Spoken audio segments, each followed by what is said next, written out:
seguimos en Bajo este Sol Tremendo cuando pasan 11 minutos de las 4 de la tarde y ahora sí, es momento de presentar a nuestra columnista de cada jueves, realmente cada jueves, firme junto al pueblo, realmente, Lucía García Itzinson. En breve le cumple los 2 años. Viene hace Traemos casi 2 años a este programa, así que la recibimos con fuertes aplausos. Hola Lu, ¿cómo estás?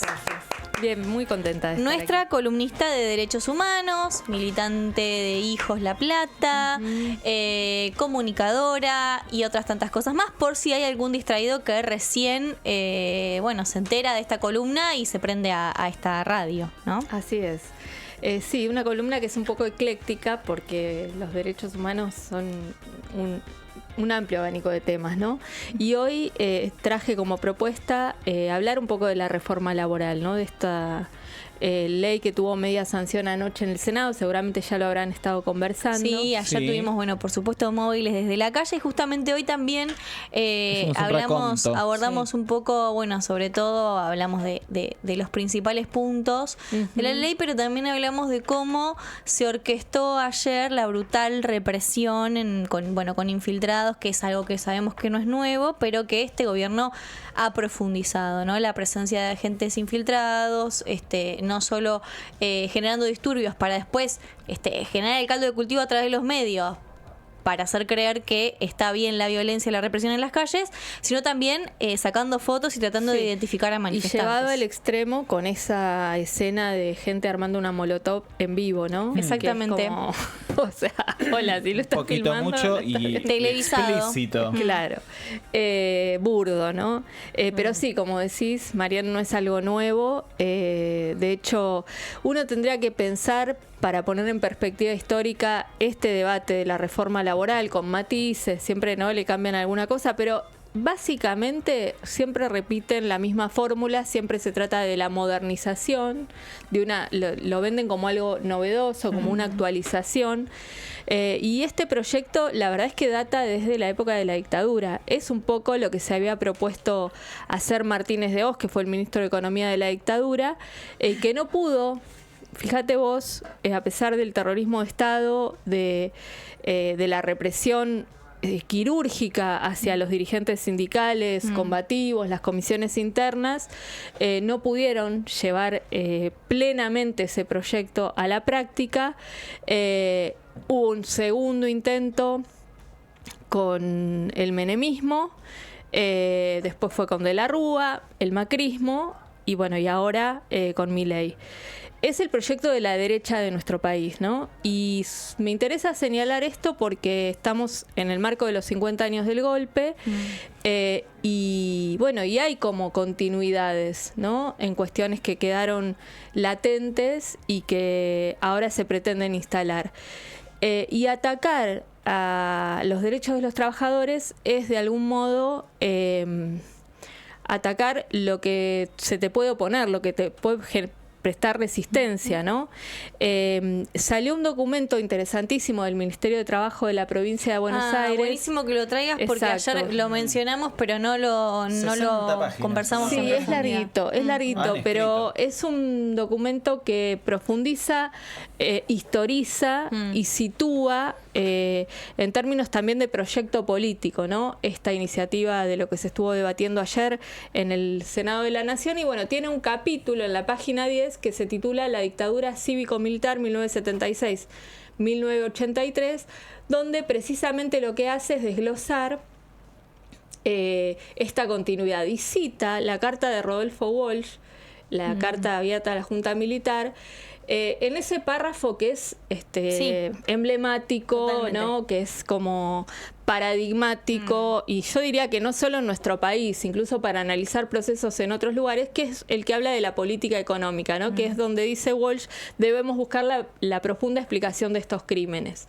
En un año reducieron el salario real de los trabajadores al 40%, disminuyeron la participación en el ingreso nacional al 30%, elevaron de 6 a 18 horas la jornada laboral, y va describiendo, ¿no? Con algunos números, llevaron la desocupación al récord del 9%. Igual a mí me me impacta ver lo que eran números escandalosos en ese momento, ¿no? Sí. Después los pasamos Sí, largamente. Con sí, Menem claro. tuvimos desocupación de 2 dígitos De 2 durante dígitos, sí. muchísimo tiempo. Y prometiendo, bueno, aumentarla con 300.000 nuevos despidos. Esa cifra es la que ya el gobierno de Milei consiguió, ¿no? De despidos en el empleo privado, exclusivamente en el empleo privado. Bueno, el ataque a los delegados, ¿no? Entonces, digo, a veces por ahí sonamos insistentes, las militantes que tenemos algunos años, pero es porque queremos que las nuevas generaciones comprendan que no es nuevo esto que nos están vendiendo. Que ya se intentó, que se disfraza de lo nuevo, que le ponen esos nombres, Sí. esos títulos, pero es la misma precarización laboral de siempre. Es el proyecto de que bajemos la cabeza y nos sometamos a condiciones de explotación casi esclavistas, Totalmente. podríamos decir. Esto igual está llevado al extremo. Nunca se habían atrevido a tanto como el banco de horas, por ejemplo. El banco ¿no? de horas, claro, que es algo Que de es lo que no hablamos. prácticamente tener una disposición 24/7 para cuando a tu jefe se le ocurra que tenés que estar trabajando sin posibilidad de negociación de ningún tipo, ¿no? Entonces, por lo tanto, es no tener vida, porque tenés que estar disponible, no podés hacer ninguna otra actividad, sea estudio, otro trabajo, Sí. que ahora todas y todos tenemos por lo Otro menos 3 trabajo. empleos para más o menos pilotearla y llegar a fin de mes. Y ni que hablar de los cuidados. Si tenés pibes a cargo, y bueno, tendrán que aprender a ir a la escuela solos desde chiquitos, porque Sí, sí, a los 6 meses el Y también 273. hablábamos de este otro punto relacionado también a lo que decías de la vida intervenida de repente por el trabajo, por tu empleador, si se quiere, a partir de las licencias por enfermedad. exacto, ¿no? que te las pagan al 70% si es un motivo no atribuible a tu decisión, Claro. ¿no? Si es que te engripaste. Tenés cáncer, por ejemplo, Claro. ¿no? Te pagan el 75%, Al 70, o sea, claro, te exacto. pagan exactamente, podés tener una reducción del 25% del salario. Exacto.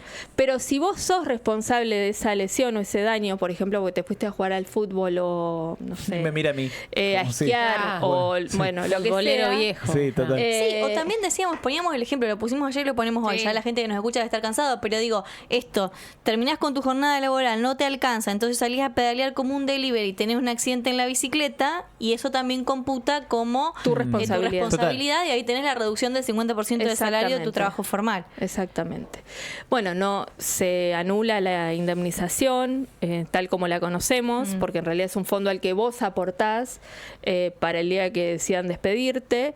Y esto, por supuesto, que atenta en muy poco tiempo contra el sistema previsional, ¿no? Porque lo debilita, obviamente, porque el sistema previsional es un sistema solidario, el que tenemos en Argentina, donde los que actualmente trabajamos financiamos las jubilaciones y pensiones de quienes trabajaron antes, ¿no? Y nosotros, el día que nos toque jubilarnos, cobraremos por el aporte que hacen los trabajadores que estén activos en ese momento. Bueno, todo eso lo detona. ¿Y por qué hablar en una columna de derechos humanos de este tema? Dirán ustedes.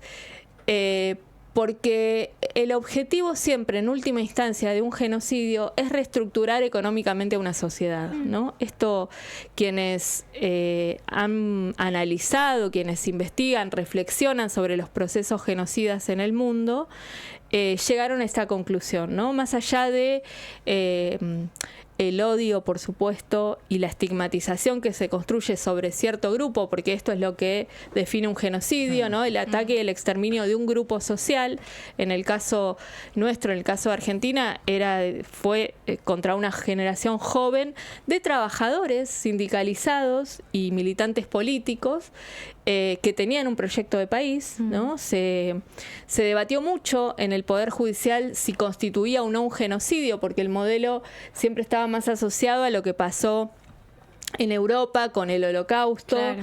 ¿no? Donde por ahí el factor racial o étnico era como más evidente. Pero se llegó a la conclusión de que lo que ocurrió en Argentina también fue un genocidio, ¿no? Porque se atacó a un grupo y se lo exterminó y se lo aniquiló. Y además, lo que me parecía interesante, lo plantea Daniel Feuerstein, un gran sociólogo y especialista en la temática de genocidio en nuestro país. El genocidio se consuma cuando, además del aniquilamiento, el régimen que lo llevó adelante logra que no se hable más de esas personas. Claro. Como que se haga de cuenta que nunca existieron, ¿no? Bueno, esa parte no les salió bien, por suerte, en nuestro país, aunque insistan con el negacionismo. Y bueno, y eso posibilita que hoy podamos reflexionar, ¿no? Sobre todo este proceso, retomar, ver los hilos históricos, las continuidades, y que no nos sorprenda que un gobierno que lleva adelante esta política económica sea también un gobierno negacionista de la dictadura militar, ¿no? Es totalmente coherente con el proyecto que encarnan. Entonces, bueno, por eso me parecía que hoy teníamos que hablar de este tema, porque, bueno, además el gobierno de la provincia tomó una posición pública con este documento que el propio gobernador lo presentó como propio de la gestión, y bueno, que está planteando, que está señalando la organicidad de un proyecto económico, en este caso laboral, con un proyecto político y un modo de ver la historia en nuestro país. Totalmente. Vos habías traído hace algún tiempo el concepto, creo, de posdemocracia o algo así, ¿no? Era posdemocracia, que me pareció muy interesante porque uno dice, bueno, estamos comparando una dictadura cívico-militar eclesiástica con un proceso democrático, ¿no? Pero es verdad que hay muchas cuestiones que hacen que podamos hablar de posdemocracia, ¿no? Como por ejemplo este tipo de proyectos económicos o de planes económicos que sabemos no cierran si no hay brutales represiones en la calle, tratando de impedir que la gente se manifieste por sus derechos, por ejemplo, ¿no? Exactamente. Podríamos hablar también de una democracia formal, ¿no? Que cumple como con la cáscara de ciertas, representaciones democráticas, porque es cierto, se vota, el Congreso anoche funcionó, los senadores, las senadoras debatieron el proyecto, aunque el resultado no estaba puesto de antemano, no sabían qué votaron. No sabían exactamente igual, 42-30, que era el número que todo el mundo decía que iba a ser en la previa al debate. Hubo intervenciones interesantísimas, igual no son todos lo mismo, esto me parece importante también señalarlo, porque cuando se descalifican las instituciones democráticas, también se arrasa un poco con las propias construcciones populares, ¿no? Totalmente. Entonces ahí hay una contradicción, hay una tensión, hay una disputa, y no es lo mismo escuchar a Recalde hablando del derecho laboral que escuchar a Venegas Lynch. No, claro. ¿No? Hay como dos posicionamientos ideológicos. Yo me acuerdo, hizo un punto re válido el de Recalde, ahora no me puedo acordar a qué hizo referencia. Y es que además, por ejemplo, Mariano Recalde, ¿no? Pero su padre, Héctor Recalde, un abogado laboralista que de leyes laborales sabía como nadie en la Argentina, ¿no? Claro. Así que también... Sí, que inclusive fue avanzada en la discusión de las licencias también para los varones, ¿no? Sí. O sea, un tipo de una lucidez y una trayectoria intachable. Bueno, también Mariano, ¿no? Con ellos, recordemos, para nuestra audiencia joven, que seguro que es la mayoría, en el contexto de la discusión de lo que se conoce como la ley Banelco, que fue aquella ley de reforma laboral que se aprobó en el gobierno de Menem, se la llama ley Banelco porque hubo coimas que se pagaron en ese momento a través de la tarjeta Banelco. Claro, sí. Rechazaron una coima de los ticket canasta, que les ofrecían muchísima guita. Ellos, los Héctor Recalde, hijo y Mariano, padre e hijo. ¿Por qué? Porque en el contexto de ese debate se incluía, así como ahora Mercado Libre, vas a poder cobrar tu sueldo por Mercado Pago. Eso quedó afuera. Eso fue uno de los puntos que quedó afuera ayer, que era un negocio para Galperín de cabeza. Exacto. Como Barney en el bar de Moe. O sea, se va y aparece por el otro lado. Aparece por el otro lado, tal cual. Veamos qué pasa en diputados. Sigue siendo otra vez exclusivamente de los bancos y quedan afuera las aplicaciones. Sí. Bueno, en ese contexto lo que se discutía es que el ticket canasta fuera parte del salario, ¿no? Entonces eso te remonta al Chaco de principio de siglo, de la película Quebracho, donde a los trabajadores les pagaban con unos papelitos para que vayan a la proveeduría del mismo dueño del campo para consumir solo y exclusivamente en ese lugar, ¿no? Entonces, eso y la esclavitud está ahí nomás. no se distinguen, Sí. ¿no? Está bien, lo de los tickets canasta era una parte del salario, pero de todos modos te obligaban a consumir en lugares que te los aceptaran, ¿no? Claro. Y además tenían su propio juego de evaluatorio. Entonces, bueno, muchas veces esa porción del sueldo que te pagaban con eso no se equiparaba a lo que correspondía en dinero. Pero digo, para hablar de esto de que no son lo mismo, ¿no? La talla de quienes rechazaron esa coima millonaria frente a...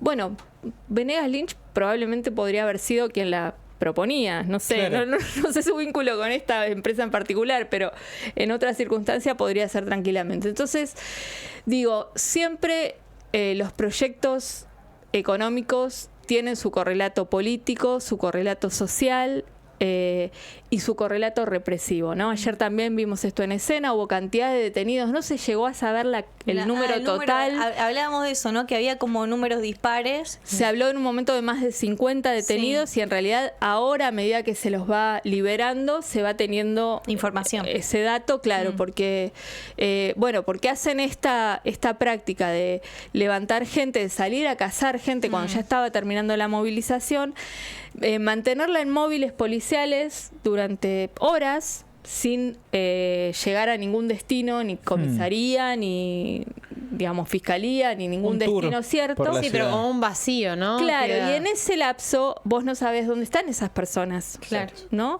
Y tampoco podés tomar ninguna medida porque no están ni imputadas, ni procesadas, ni Es como informadas. un adoctrinamiento de alguna manera, o como generar Mirá, como yo miedo. Claro, que es muy perverso porque con la historia que tenemos en nuestro país, es un momento en que esa persona está desaparecida.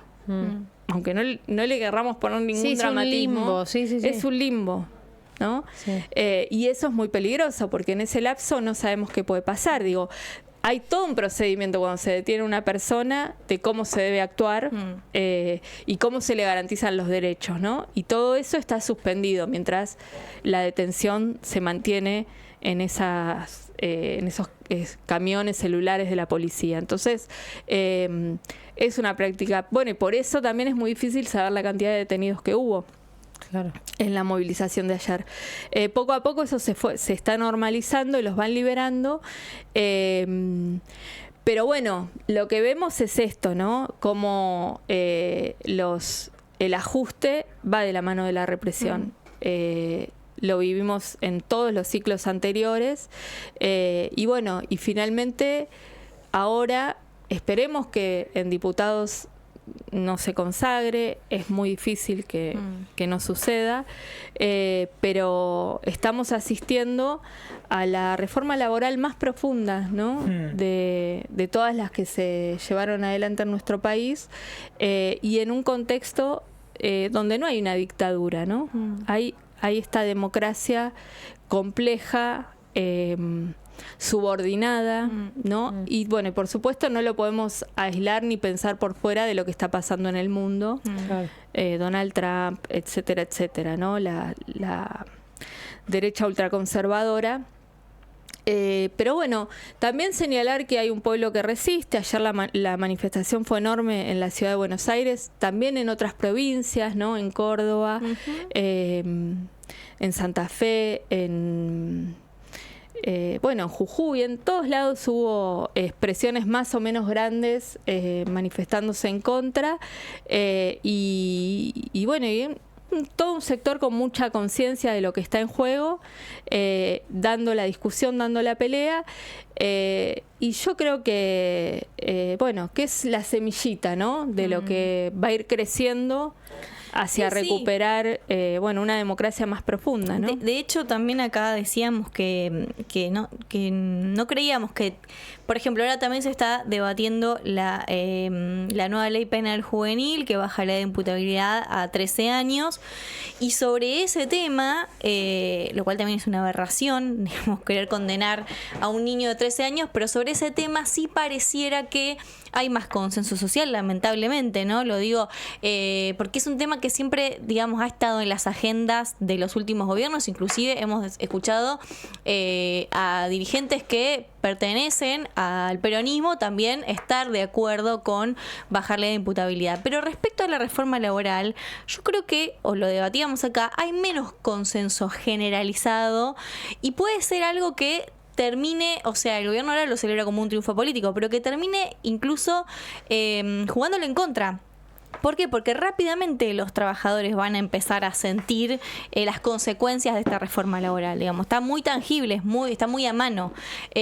Así que puede ser que sea como eso también, ¿no? Como algo que en definitiva termine jugándole en contra y despierte algunas conciencias que todavía están dormidas, ¿no? Respecto a este proyecto económico. Sí, yo creo que lo que está sucediendo es que de hecho ya está operando la reforma laboral en muchas condiciones, ¿no? De por ahí quienes no están formalizados. Yo me eché unas buenas reformas laborales cuando trabajaba en gastronomía o en heladería. Claro, la conocés. Sí, la la conocés. Entonces, pero hay un sector de la población que todavía trabaja en relación de dependencia. Exactamente, no, pero además lo que hay que pensar es que legalizar estas condiciones, Claro. porque digo, vos una cosa es tener un marco legal que aunque no te rija directamente, te protege como marco de referencia. Vos, por ejemplo, trabajando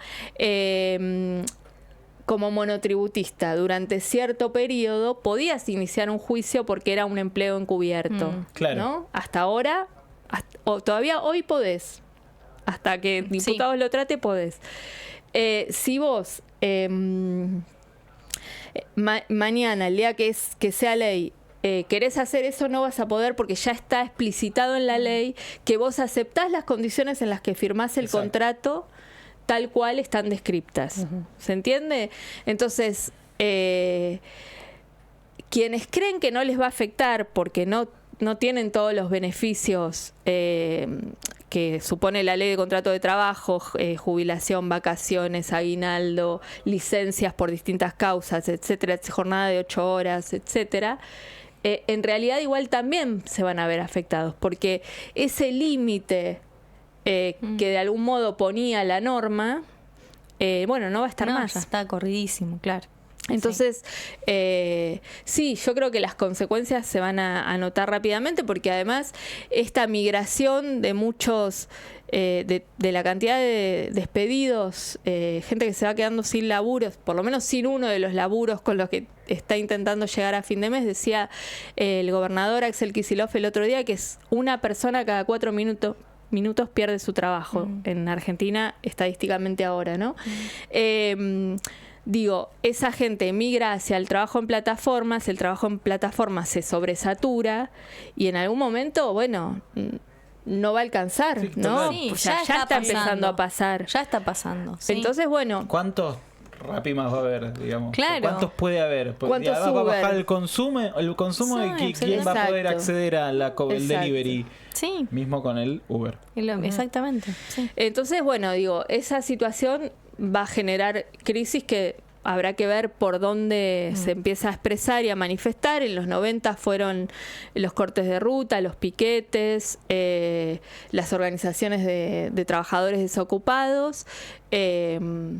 En el macrismo, por señalar cosas, ¿no? Hitos que me voy acordando fue el paro de mujeres, ¿no? Y el poner en discusión también los cuidados. Habrá que ver, este pueblo es muy creativo, así que seguramente nos va a sorprender con alguna medida interesante y que vaya al cuestionamiento, al hueso, ¿no? de lo que este proyecto político está promoviendo.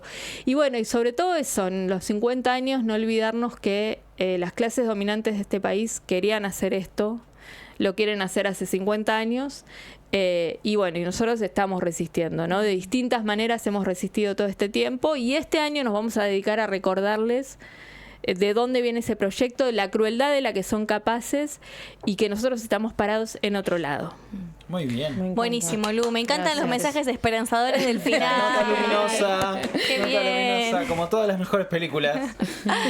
Bueno, pasó Lucía García Itzinson entonces, militante de derechos humanos, militante de hijos, compañera, comunicadora, gran comunicadora también. Si les parece, damos una tandita y en un ratito volvemos con más Bajo este Sol Tremendo.